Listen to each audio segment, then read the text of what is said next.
Sex trafficking is defined as a commercial sex act which is induced by force, fraud, or coercion, or when the person induced to perform the act is under 18 years old.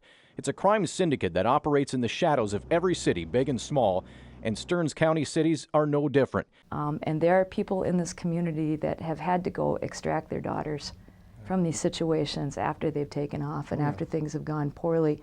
A national push to cut down on trafficking people for sex has led to increased investigations. In fact, 6 area police departments collaborated back in 2012 to form a sex trafficking task force to jail those who traffic women, charge those who buy sex, and give sex trafficked girls a way out.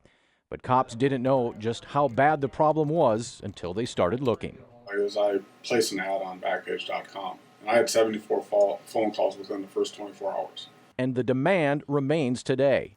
But the thing is, that was in 2011 when I placed my first ad on Backpage.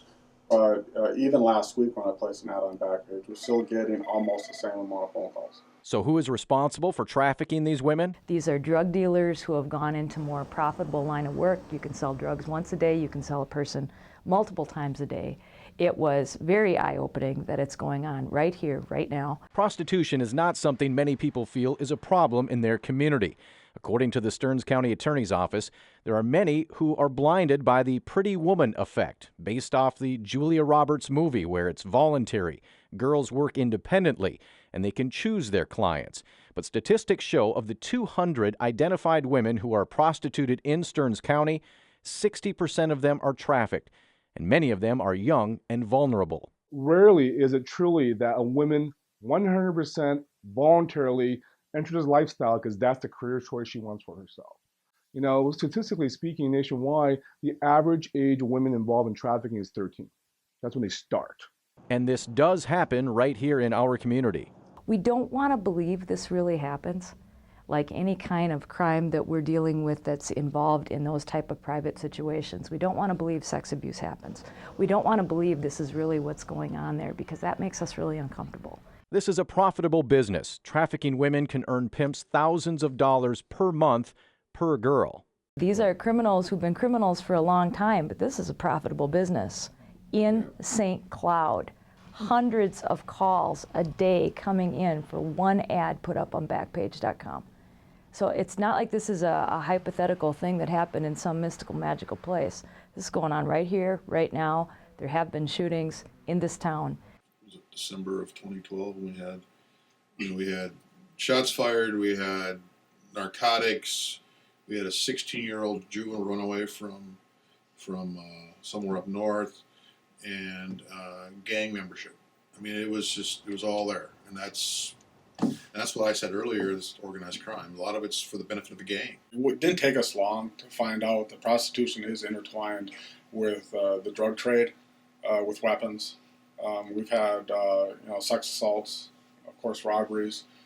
We've even had murders. Traffickers, also known as pimps, boyfriends, daddy, and poppy, target the most vulnerable. They have issues with chemical dependency, family issues, mental illness, things like domestic abuse issues and whatnot. So based on the research, most of the women involved in prostitution are not truly there voluntarily. School resource officers are trained on what to look for because of their work with runaways. They're involved in the schools, and they deal with runaways a lot.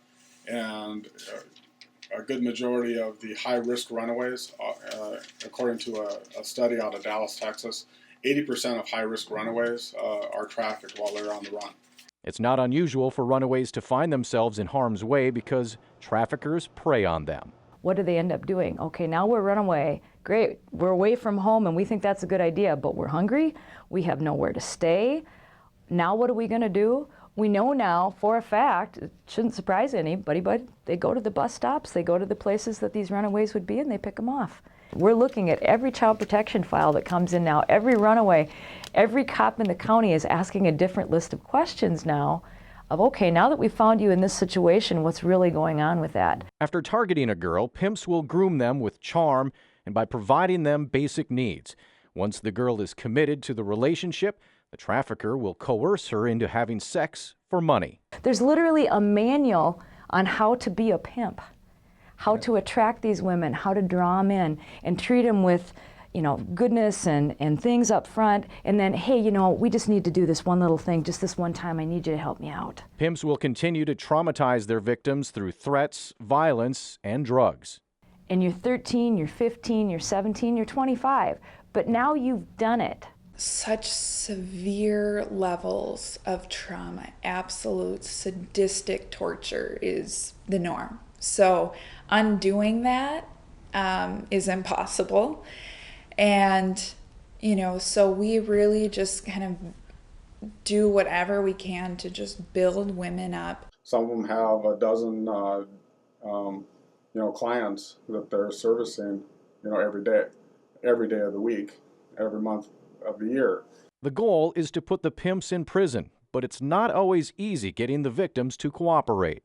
And then you kind of break down the barriers that they have, that law enforcement are all evil and their traffickers are all God. And when we break down those barriers and they start trusting in us and distrusting the traffickers to the point that we can get them to testify in court. Yes, our policy in our task force is do not arrest a prostitute. So right away we give them a chance to get out of the lifestyle. We give them the opportunity to take the programs that we offer. And then really the ball is in their court then. They can make that decision if they want help or not. If they don't leave the life, the likely outcome is death.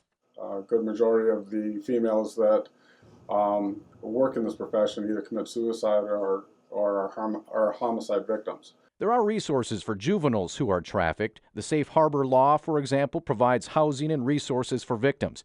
But many of those resources aren't available for adults who want to leave the industry. We need to have more resources to give them a safe place to be, because they're not going to talk to us unless they feel they have an alternative.